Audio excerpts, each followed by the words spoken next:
طائف کے انسیڈنٹ میں last time میں نے آپ لوگوں کو رسول اللہ صلی اللہ علیہ وسلم کی وہ دعا سمجھائی تھی، ٹھیک ہے، اور اس دعا میں فلسفی آف دعا ہے کہ دعا مانگنی کیسے چاہیے اور اللہ کون ہے، یہ آپ کو اندازہ ہوگا اس دعا سے، ٹھیک ہے۔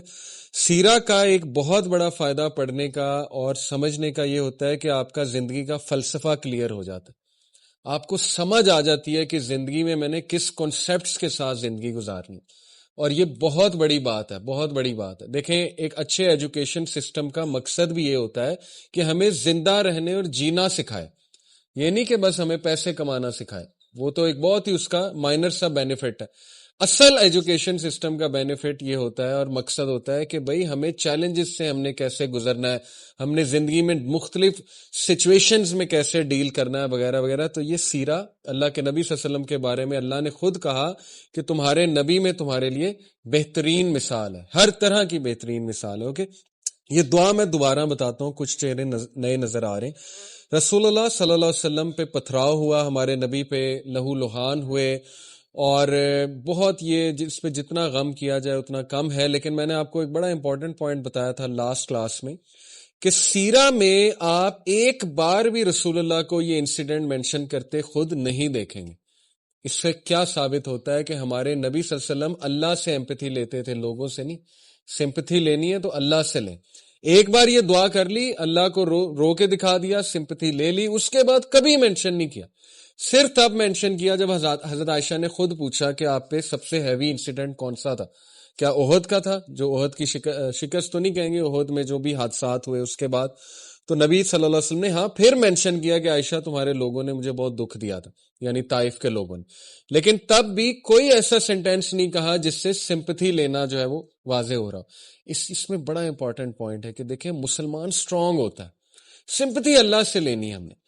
ہوتا کیا ہے، لوگوں سے آپ بہت سمپتھی لیں گے نا، ایک ٹائم آئے گا لوگ آپ کے بارے میں مائنڈ میں رکھ لیں گے یار یہ تو ویک سا ہے، ایم ہی ہے، ٹھیک ہے نا۔ آلدو اچھے لوگوں سے شیئر کرنا کوئی حرج نہیں، سنسیئر لوگ ہوتے ہیں، اچھے لوگ ہوتے ہیں، لیکن اگر آپ نے ٹرولی اسٹرانگ بننا ہے اللہ کے آگے روئیں۔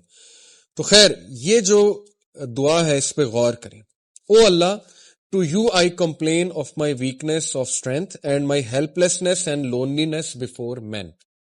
اے اللہ، میں آپ سے شکایت کرتا ہوں۔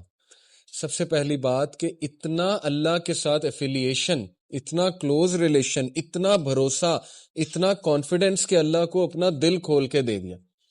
شکایت دو طرح کی ہوتی ہے، اس دعا سے یہ بھی ثابت ہوتا ہے، ٹھیک ہے۔ جیسے حضرت یعقوب نے سورہ یوسف میں آتا ہے انما اشکو بسی و حزنی اللہ، بے شک میں اپنی شکایت، اپنا شکوہ کس سے کرتا ہوں؟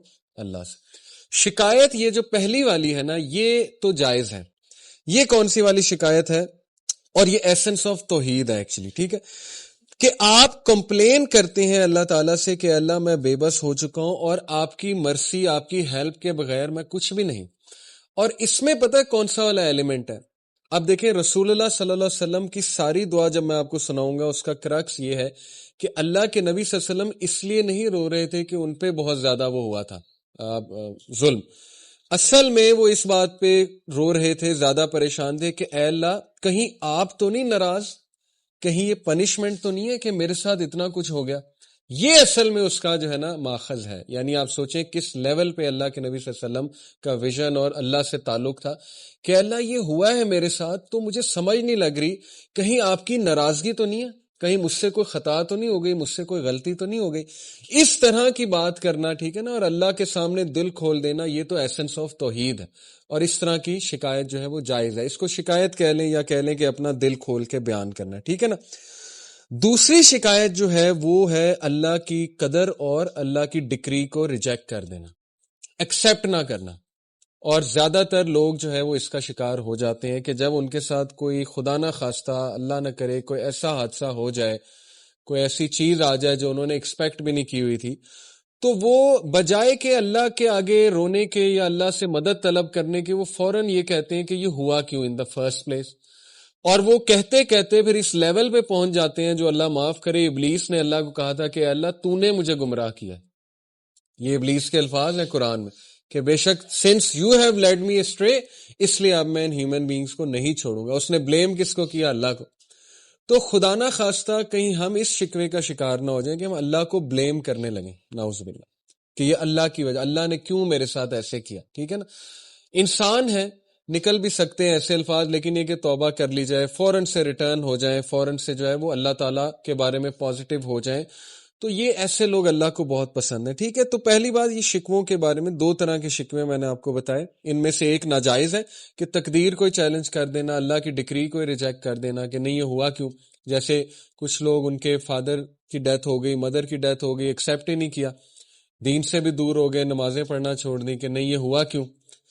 تو خیر اٹس ویری ڈیفیکلٹ، لیکن یہ کہ اسٹرینتھ پکڑیں. ہمارے نبی کو بہت غم آئے ہیں، بہت دکھ آئے ہیں، ان سے اسٹرینتھ پکڑیں. اگر غم دکھ کوئی بری چیز ہوتی تو انبیاء کو نہ آتا. اس کا مقصد ہے. ٹھیک ہے نا.